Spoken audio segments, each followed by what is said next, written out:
My name's Danny Michael. I'm a minister at Springs Church. I grew up in church. I did not like church. I hated church. I thought church was a waste of time. I thought it was great for old people and people who needed a crutch. So I went completely away from it at age 12 or so. I started partying, drinking. Age 13, I was already smoking pot, doing my thing. And so it progressed as time went on. And by the time I hit grade 11, grade 12, I was partying as many nights of the week as I could. And some events happened. One was a friend of mine did a hit of acid, ended up running out into the middle of the street, into the middle of a freeway, and got hit by a car. And so we all watched from the other side of the fence, not being able to help, not being able to do anything. Another incident happened where we were at an amusement park and we got so loaded that my friend passed out. Cops showed up, had to take him away in an ambulance, told me that he could be a vegetable. And at that point, I was about 18 years old. And I said, that's enough. I don't need this anymore. So the only thing I knew to do was go back to church. And so I did. That's when God changed my life.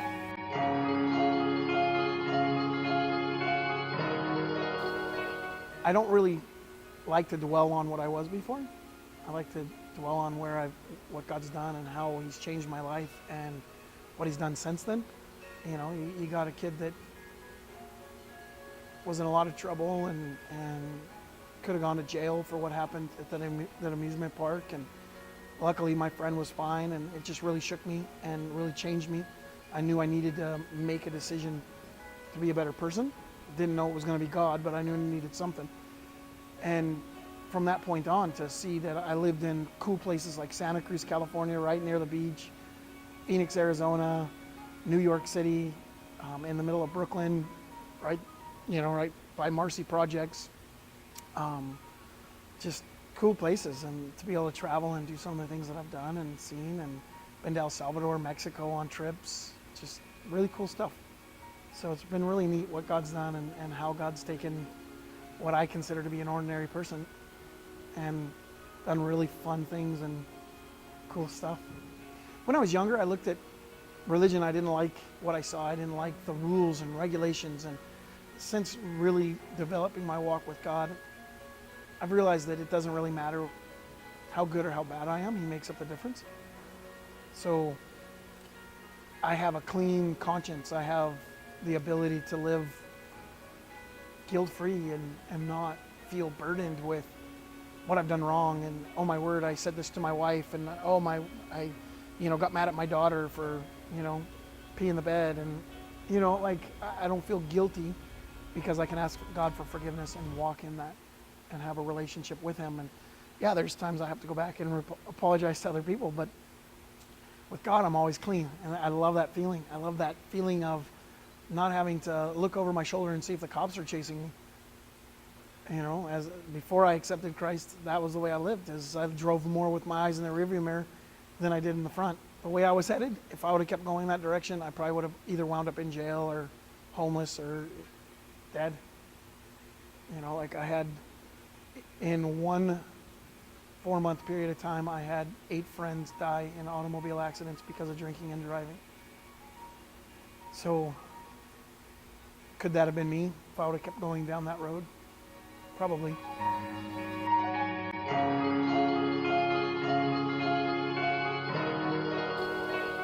I think that I love reading books that inspire me. I love reading books that challenge my beliefs, make me think. So a lot of times I'll walk away from that time and have questions answered, or have realizing, like sometimes there's a guy named Max Lucado that I love to read his books, very inspiring books, story type books, and they leave you feeling connected to God.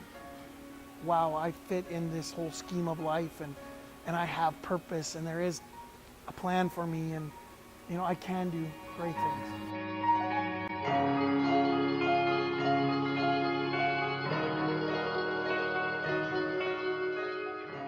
My name is Monica Britton.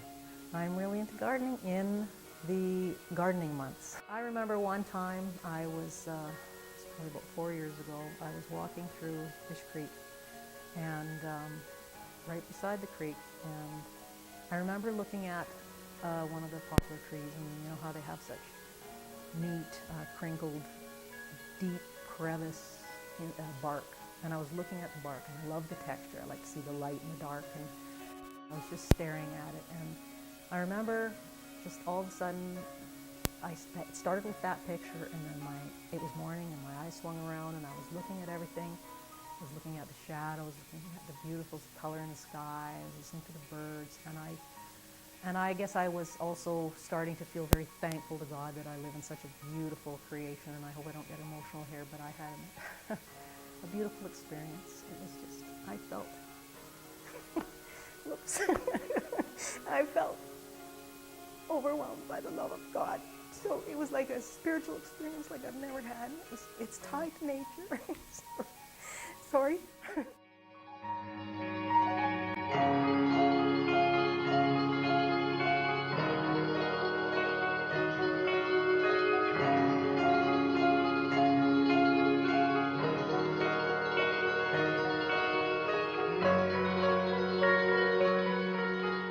You can't just take. If all we do is take, then we destroy. But when we give back, it gives back to us. When you look at it from that standpoint, from how trees give us oxygen and they need us to give them carbon dioxide, and how it all connects, and how the flow of life of us taking plants and eating plants, and and just how we have to continually give back to the planet to be able to have those things given back to us. It's pretty cool.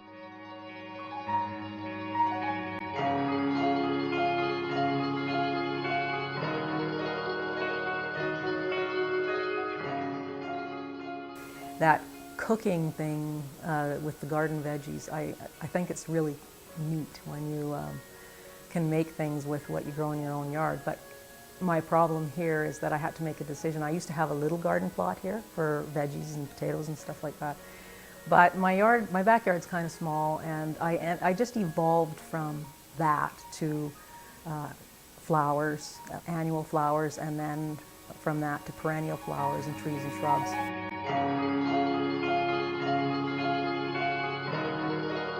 The Bible says in Romans that we can see God in nature, just from very creation. And if you do, you look around and you see nature. When I look at nature, I just see just the beauty of it, and how God created that for our pleasure, for us to enjoy. I think it's neat how nature, the beauty of it, inspires us.